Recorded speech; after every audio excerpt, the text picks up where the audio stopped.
Hey everybody and what's up students, welcome to the channel of team Munshi. This side Saras Giri और आज से तुम्हारे class 11th की commerce की जर्नी हो गई है स्टार्ट। अब देखो, एक छोटा सा इंट्रोडक्शन ले लेते हैं एक दूसरे का। मैं देता हूँ अपना इंट्रोडक्शन वीडियो के थ्रू, तुम देना कमेंट के थ्रू। तो मेरा नाम है सरस गिरी। मैं तुम्हें दो सब्जेक्ट यहाँ कवर कराऊंगा टीम मुंशी के अंदर। सबसे पहले है अकाउंटेंसी, सेकंड है इकोनॉमिक्स। इकोनॉमिक्स भी मैं तुम्हें माइक्रो इकोनॉमिक्स कराऊंगा। 12th में हम मैक्रो इकोनॉमिक्स करेंगे। अभी ये मोटा मोटा समझो कि तुम्हें इकोनॉमिक्स और अकाउंटेंसी कराऊंगा। उसके साथ साथ चैनल की बात करें, एक और सब्जेक्ट होता है तुम्हारे कॉमर्स में जिसको हम कहते हैं बिजनेस स्टडीज। बिजनेस स्टडीज तुम्हें निखिलेश सर कराएंगे बहुत अच्छे तरीके से। और आज के वीडियो की बात करूं, इसमें मैं तुम्हें कराऊंगा बेसिक अकाउंटिंग टर्म्स। अब ये क्या होती हैं? जैसे हमने इंग्लिश हिंदी में सबसे पहले लैंग्वेज सीखी ना, ओ आ क ख ग, वैसे ही ए बी सी डी। उनसे फिर क्या बनाए? वर्ड्स बनाए, और वो वर्ड्स स्पेसिफिकली उसी फील्ड में यूज होते हैं। जैसे अगर मैं यूज करूं कोई वर्ड पानी, पानी सिर्फ हिंदी का वर्ड है, हिंदी में यूज होगा, इंग्लिश में नहीं कर सकते हैं पानी यूज। वैसे अगर मैं वाटर कहूँ, वाटर सिर्फ इंग्लिश में यूज होगा।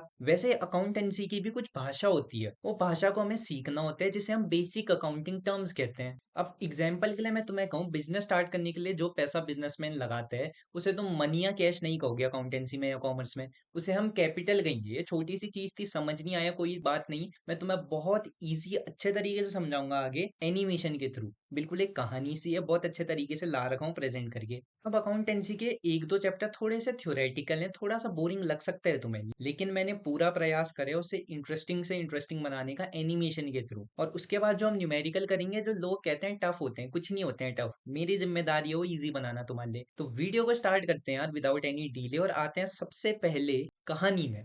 अब देखो, एक आदमी होते हैं गुकेश महाज्ञानी नाम के।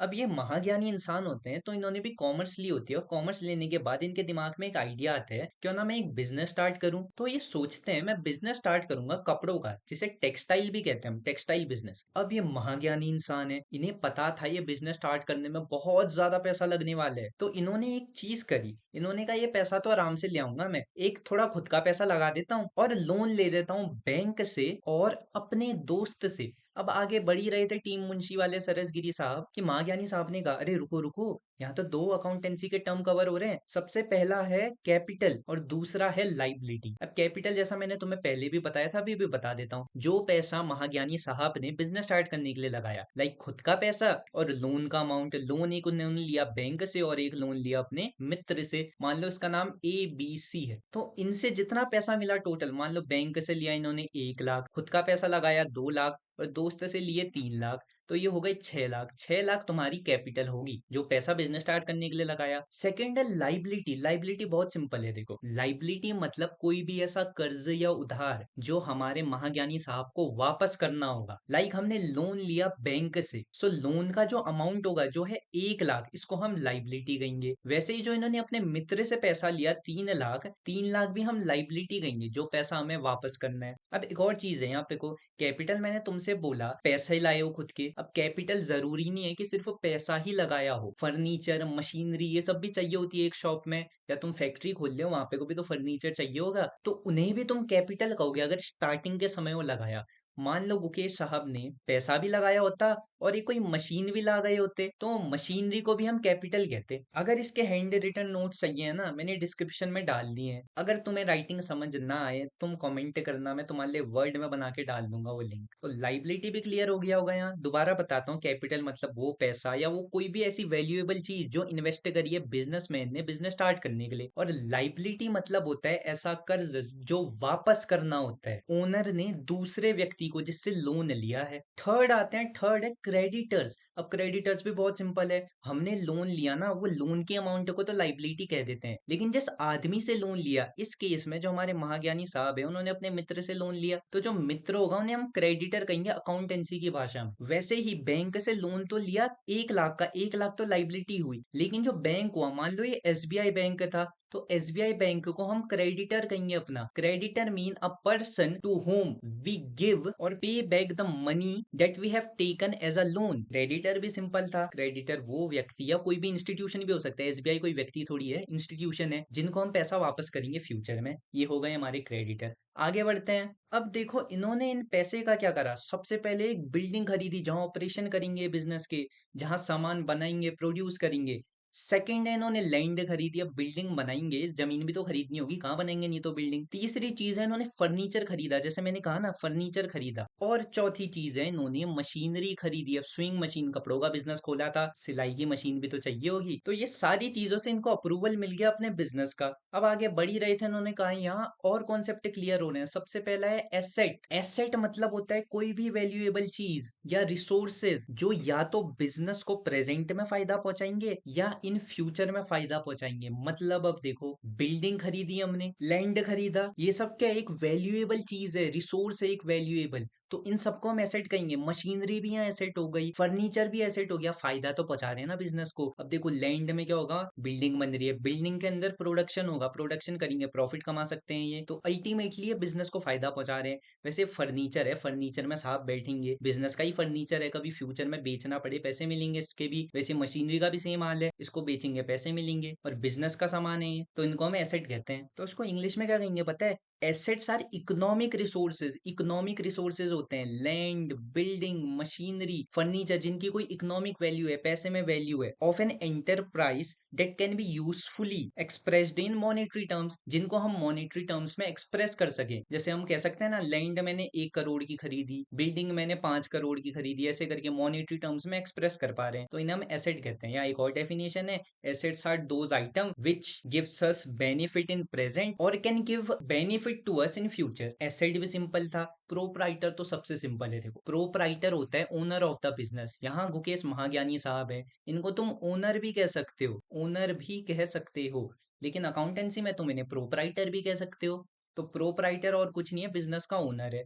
आगे बढ़ते हैं, आगे है एक्सपेंडिचर। अब देखो तुमने सुना होगा एक्सपेंडिचर, एक्सपेंडिचर मतलब होता है खर्चा। अब एक किस प्रकार का खर्चा अकाउंटेंसी में, ये देखो कोई भी ऐसा खर्चा जो एसेट खरीदने के लिए यूज हुआ है। एसेट मैंने तुम्हें बताया कोई भी वैल्यूएबल चीज जो बिजनेस ओन करता है, और वो वैल्यूएबल चीज या तो प्रेजेंट में तुम्हें फायदा पहुंचा रही है या फ्यूचर में, तो उसको खरीदने के लिए जो तुम्हारा एक्सपेंडिचर होता है, जो खर्चा होता है, उसे ही हम एक्सपेंडिचर कहते हैं। अब मान लो गुकेश महाज्ञानी साहब ने अपने लिए शूज भी खरीदे होते हैं, यहाँ लिख देता हूं मैं, शूज भी खरीदे होते, तो इसको हम एक्सपेंडिचर की तरह काउंट नहीं करते, क्योंकि ये एसेट थोड़ी है कोई कंपनी के लिए या बिजनेस के लिए। बिजनेस के लिए जो जो एसेट होंगे उनमें अगर खर्चा है तो उन्हें हम एक्सपेंडिचर कहेंगे। आगे क्या हुआ देखो, गुकेश महाज्ञानी साहब ने जिंट नाम से अपना बिजनेस खोल दिया, उसके साथ साथ एक एम्प्लॉय भी रख दिया। एम्प्लॉय का नाम था ज्ञानी, ज्ञानी आदमी थे ये, गुकेश साहब महाज्ञानी और एक ज्ञानी इंसान। तो ज्ञानी साहब के वहां एक बार चंगू आया, चंगू ने कहा अरे एम्प्लॉय साहब, ज्ञानी साहब, आपको एक बात बताऊं, बहुत अच्छी बात है। एम्प्लॉय ने कहा हाँ हाँ बिल्कुल बताओ, बात क्या है?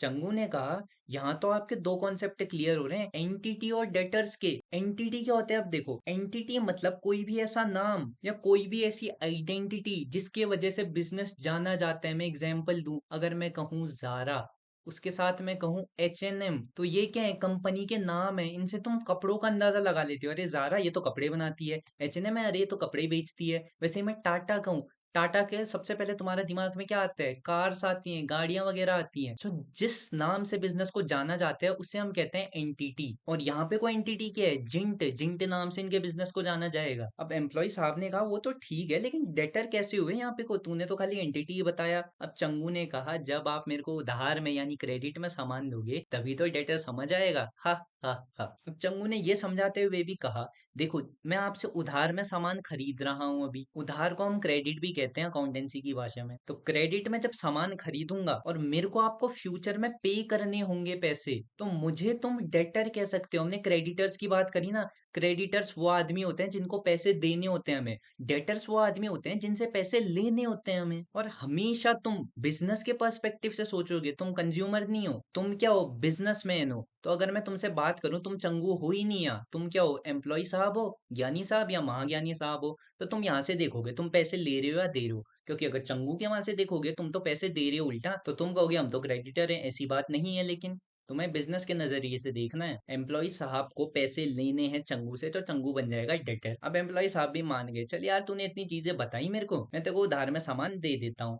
अब चंगू इतने में खुश हुआ, इन्होंने कहा अरे बहुत अच्छा, फिर मैं आपको ट्रांजेक्शन भी बताता हूँ इसके साथ साथ क्या होता है। इन्होंने कहा ट्रांजेक्शन, सबसे पहले देखो ट्रांजेक्शन का मतलब होता है लेन देन, पैसे का लेन देन, या कोई सामान के बदले पैसा देना, उसे ट्रांजेक्शन ही कहते हैं। अब इसको अकाउंटेंसी की भाषा में पिरोए तो ये एक इवेंट होता है, एक तरीके का इवेंट, जिससे क्या होता है? Economic condition, eco economic condition जो कंपनी की होती है वो चेंज होती है। अब इकोनॉमिक कंडीशन से मतलब क्या है? इकोनॉमिक तो तुम्हें पता होगा, पैसा। कंडीशन मतलब होता है हालत। सो कंपनी में जितना पैसा है उसकी हालत चेंज होती है। जैसे हमने इसको सामान बेचा और इसने हमें पैसे दिए, इसे ही हम ट्रांजेक्शन कहेंगे। अब जब पैसे दिए इकोनॉमिक कंडीशन चेंज हुई, मतलब पैसा पहले मान लो 100 रुपए था, इसने 50 रुपए का सामान खरीदा, 50 रुपए और आ गए, तो 50 रुपए से हमारी इकोनॉमिक कंडीशन क्या हुई? चेंज हुई, 150 रुपए हो गए हैं। So transaction is an event due to which the economic activity और the economic condition of the business changes. Simple सी चीज है। अब आगे क्या हुआ? चंगू तो चले गया, लेकिन एम्प्लॉय साहब ने कहा अच्छा हुआ भाई, जान छूटी इससे, पता नहीं और क्या क्या उधार में दे जाता मुझसे सामान। अब इसके बाद हमारे एम्प्लॉय साहब, ज्ञानी साहब, हिसाब किताब करने बैठे। हिसाब किताब जब ये कर रहे थे, उन्होंने देखा कि जब हम कपड़ा मंगाते हैं कहीं और से, अब देखो कपड़ों का बिजनेस है, पहले कपड़ा मंगाएंगे, फिर उसे सीलेंगे, काटेंगे, फिर बेचेंगे। तो ये क्या करते हैं, कपड़ा मंगाते हैं 100 रुपए का, जहां से भी मंगाते हो 100 रुपए का कपड़ा आता है, 50 रुपए उसे टी शर्ट बनाने में लगते हैं, और टोटल खर्चा कितना आता है? 150 रुपए। ज्ञानी साहब का बिजनेस सबसे पहले कपड़ा मंगाता है, इसमें खर्चा आता है 100 रुपए मंगाने का। उसके बाद जब भी कपड़े को टी शर्ट में चेंज करते हैं, 50 रुपए का खर्चा आता है। सो टोटल खर्चा हो गया 150 रुपए का। अब एम्प्लॉय साहब ने कहा यहाँ तो दो अकाउंटिंग टर्म्स कवर हो रही हैं। सबसे पहला हो गया एक्सपेंस। अब मैंने तुम्हें बताया था एक्सपेंडिचर क्या होता है, एक्सपेंसेस भी तुम्हें सेम सा लग रहा होगा, लेकिन अलग है। ये एक्सपेंडिचर वो पैसा होता है, एक्सपेंडिचर बता रहा हूँ पहले, एक्सपेंडिचर वो पैसा जो खर्च करे एसेट खरीदने के लिए।